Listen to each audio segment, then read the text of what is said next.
Alors, voilà la grande mesure de votre bouclier fiscal et climatique, 7 millions d'euros sur 4 ans pour aider Actis à la rénovation thermique des logements. La somme peut paraître coquette, mais il convient de la mettre en perspective.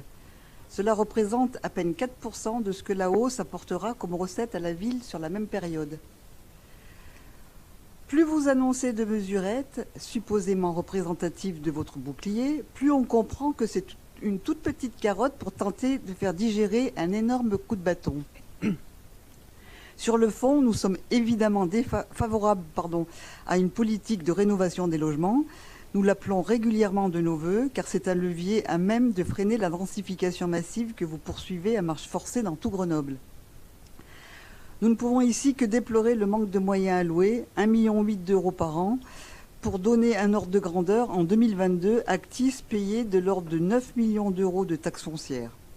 Il s'agissait de l'un des premiers postes de dépenses de l'organisme. Avec la hausse de 32% que vous avez imposée, on a hâte de voir ce que ça donnera pour l'année 2023.